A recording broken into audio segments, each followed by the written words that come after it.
Welcome to the What's Happening Birmingham video podcast.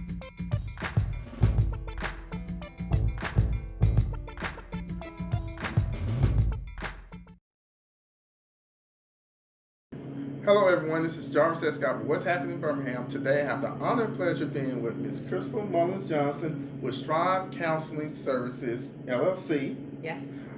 Crystal, thank you again. You're welcome. This is the final part. I want to thank you all for watching the previous parts, but this one I feel is probably the most important, is gaining and maintaining healthy relationships. Yes. So that is a statement within itself. Yeah.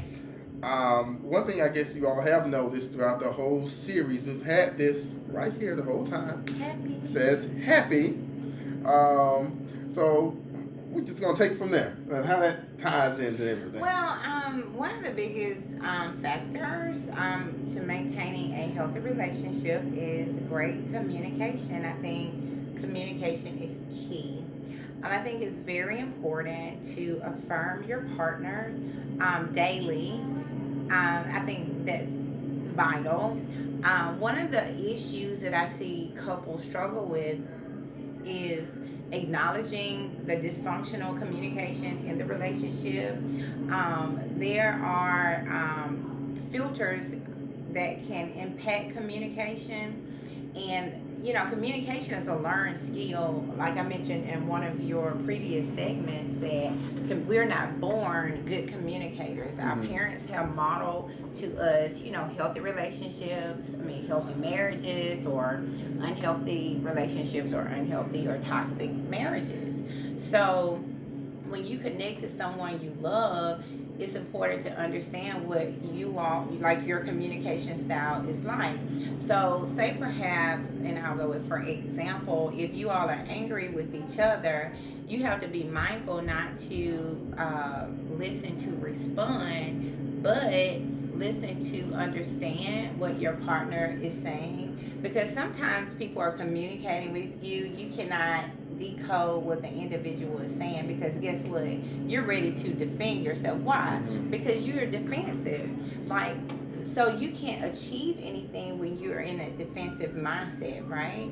So being mindful of those filters, and those filters can be distractions. Like, what's distracting you in that moment where you can't communicate with your partner? Also being mindful of your emotional stress. Like, it's difficult to communicate if you are, emotionally stressed out. So understanding where you are emotionally, sometimes you just need to take a time out and then revisit the conversation, when you're in a more calm state. Think about your beliefs and what your expectations are. Like, what do you believe should happen when you're whatever it is that you're communicating about, and what is your expectation of your partner? Sometimes we expect people to respond to us the way we would respond to them, and that's in terms of people monitor your body language. If you're not engaging or giving eye contact, they may think that you're ignoring them. So just be mindful of what your expectations are, and then communicate what those expectations are. Like, don't expect that person to know. Like, I hear people say, you just supposed to know like how I feel, or you should know what I'm thinking, and that's not necessarily true. None of us are psychics, right? Just like that movie, What Men Want, with Taraji P. Henson. I know. Now that would be phenomenal. I actually would love to have that gift to know what people are thinking throughout my day. Okay.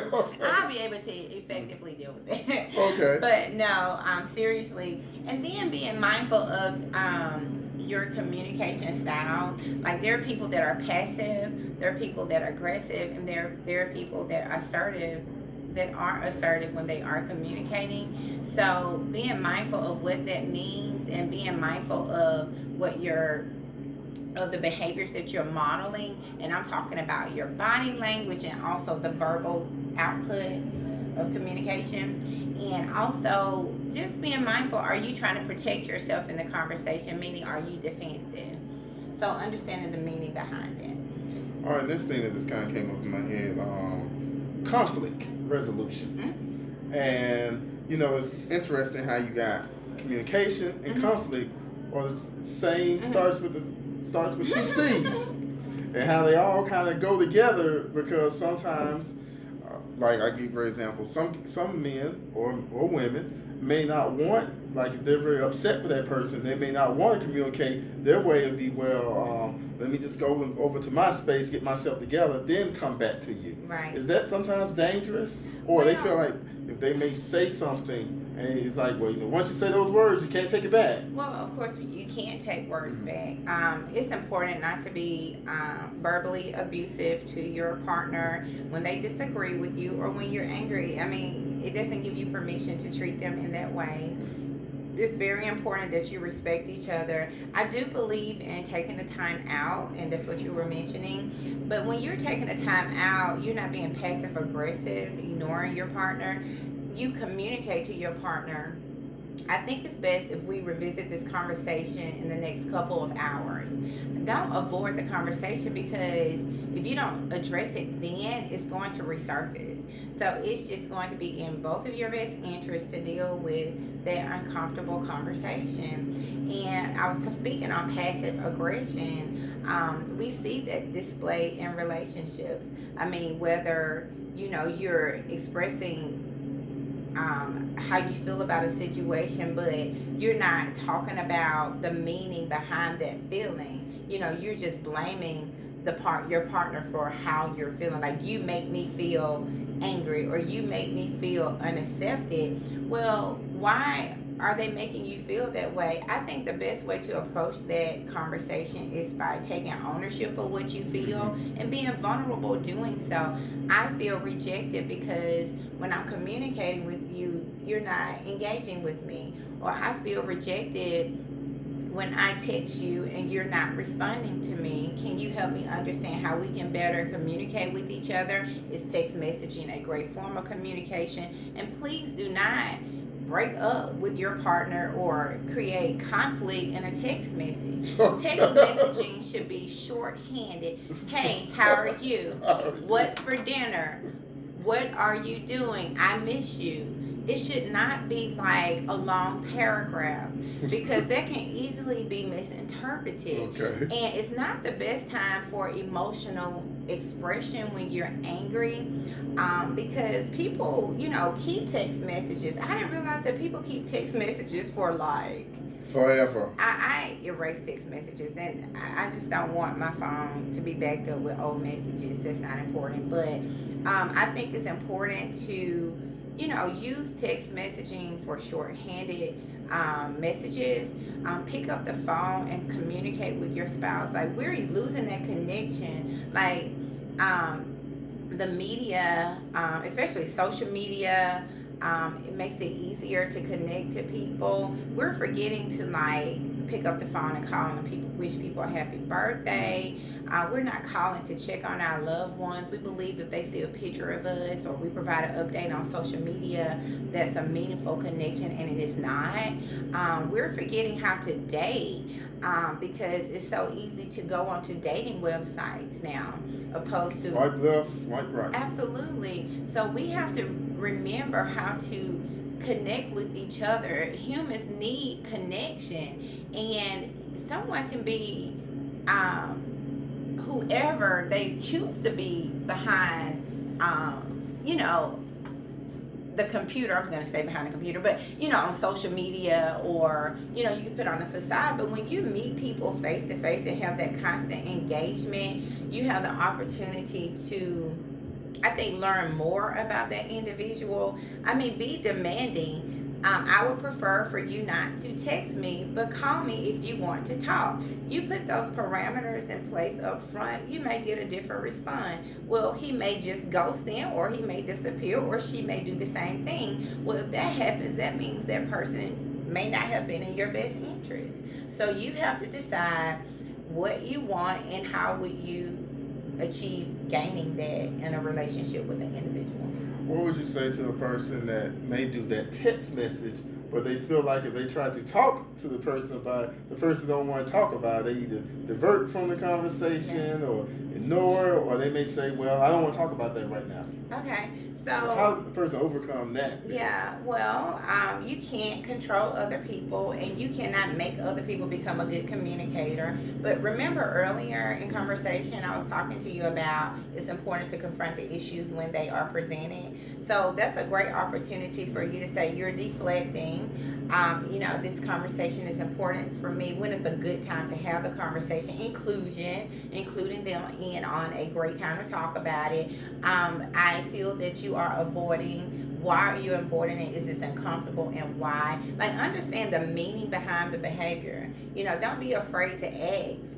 Because it can be emotionally painful for you to allow these issues to be unresolved. So good conflict resolution is acknowledging the problem, taking ownership of the problem, and finding active solutions to working through the problem. Okay? And things that you all mutually can agree on. And again, conflict resolution is not a skill that everyone have. Like, you can be a great communicator and then your partner can be horrible. But how can you help him, or how can you help her improve the way they connect with you, and what is going to be acceptable and unacceptable? So just be mindful of that. And if anyone is making you feel as if you are demeaned or if you are mistreated, I think that should be acknowledged in the onset of the relationship. So do you feel that couples should set up kind of like a conflict resolution plan? What I mean by conflict resolution is more of like, we're going to have this sit down like, okay, well, I remember old adage, never let the sun go down your wrath. So we're upset with each other. We're not one's not going to go ghost on each other. We'll sit down, we'll talk about it before that day, or we'll do, like you said, a regrouping. Right. And then we'll, bring it up the next day. Right. I think it's important to clear the air. If it's not something you can accurately communicate verbally, maybe you should write your thoughts down, review your thoughts. That's why therapy is also important. You can talk to someone that is objective, that is not emotionally connected to what you have going on. That's advice giving. Therapists are objective. We're providing objective feedback. But if you're not able to talk to your partner at that very moment, ask your partner when it's a good time. We can revisit the conversation. Maybe you should highlight some pointers. These are the following things that we can talk about, so you can stay on topic and not steer off topic, because when you steer off topic, it's an opportunity for you to start blaming, and then you're just throwing everything in the kitchen sink. Like, you don't want to do that. Like, you cannot actively achieve a solution or actively problem solving by blaming a person for everything. We all contribute something. Like, if there's a disagreement, there's something that we've contributed, and just taking ownership of it. And then it's okay to apologize for hurting your partner, or saying something that was inappropriate to your partner. So just being mindful of your role in that conflicting situation. Should you ever apologize for something you feel you're not sorry for? Why would you do that? Well, some people, that would be... I've heard couples, individuals, they say, well, I just do that just to make peace with him or her. Oh, okay. So you're being misleading, and you're also, meeting somebody else's need and continuously neglecting yours. Okay. It's very important to be honest with yourself and your partner. Like, why would you be misleading and constantly, make someone else comfortable when you're feeling discomfort? Okay. Right? And there are people that do that, and I consider those people passive individuals. That's why I said it's important to identify, are you passive, aggressive, and assertive? If you are, recognize what are some unhealthy communication patterns that you've had throughout your life, or that you can remember or recall. Maybe you should ask some of your friends, like, how do you think I communicate? What are some of my strengths? What are some of my weaknesses? Now, don't ask a hater. Make sure you ask somebody that really have your best interest at heart. Someone that wants to see you improve, who you are. They want you to get better at whatever you're trying to improve, whether it's improving your marriage. Be cautious about how who you're receiving advice from. I mean, everybody is not really good at providing feedback on issues like that. So just be mindful of that. All right, another thing I want to talk about, and it's you probably hear this adage a lot. The only way to get over a person, get over a man, is get another man or another woman. Like rebound. Rebound. Oh yeah, rebound. We can say that rebound. That's not healthy. Okay. I mean, it's really important to take time for yourself after a breakup. Breakups can be difficult, and that goes back to that sweeping things under the rug mentality. When you've been in a long-term relationship, likely you will experience a grief reaction. Mm-hmm. It's a loss. You know, your days have changed, like the way your day operates, like the interactions with an individual have changed, the time you spent with an individual have changed. So it's important that you process that loss, you know, and identify how you can be self-forgiving, and identify how you can create healthy boundaries with that individual that you broke up with. And then if it's something that you all can work out, and maybe you all may, you know, decide to move forward and date again, you know, approach the conversation during the breakup. You know, are we just taking a clean break and not going to revisit this relationship? Or are we, you know, taking a break for a couple of weeks or a month? And during this break, what are we doing? Are we actively working on ourselves so we can reconcile? I mean, that's not your opportunity to go out and, you know, experience several dates if you have you know, your partner's best interest at heart. Some people do need breaks in relationships, but clearly define what that means. And also, if you're dating someone, define what their relationship is really about, because people perceive dating in from different perspectives. Okay, so you need to make sure it's an exclusive relationship. Okay. And clarify what that really means and what that looks like. And I hate to say that. I know some people are thinking, what does she mean? I mean that it happens. I mean that there are people that feel they're in exclusive relationships, and I mean their partner may be going on dates with other guys, or their partner may be going on other dates with, you know, the opposite sex. So having said that, just be mindful of what that should be like. All right.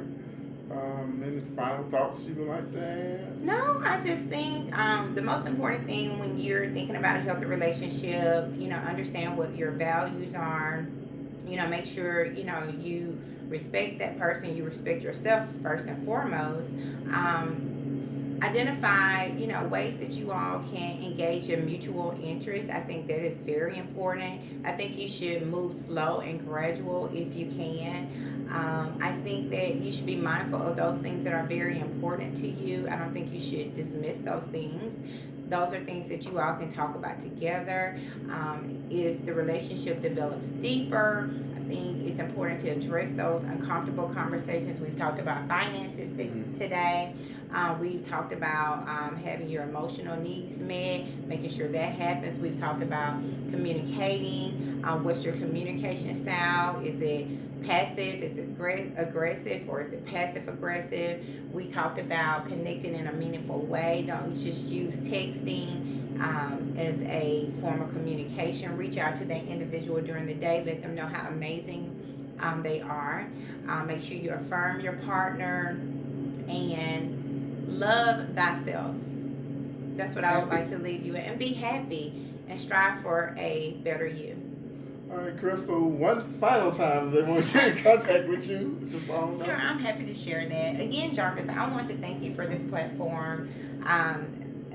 This is my first time doing... well, you're a pro. Yeah. No, thank you. I appreciate it. I appreciate you affirming me. Okay.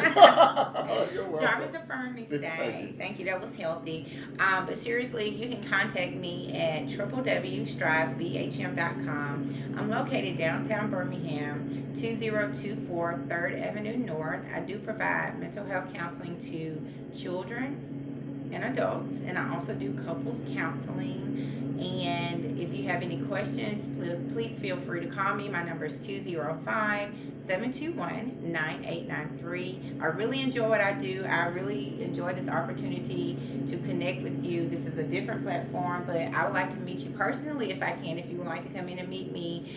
And again, thank you, Jarvis. Well, Crystal, thank you again. Absolutely. And for more, we're going to do some more topics coming up real soon because actually we're going to come back again at another point and we're going to talk about, we didn't even get to the church, we didn't get into spiritual. Well, we didn't even talk about millennials. Yes, like yes. dating. Yes, yes. Okay, so we could do that. Yeah, so you're going to see her again, everyone. Okay. So check out what'shappeningbirmingham.com or the YouTube channel for more upcoming videos. And thank you all again and have a great day. Bye-bye. Bye. Thank you for watching the What's Happening Birmingham video podcast. Please check out our website, app, or subscribe to our YouTube channel for the latest videos today.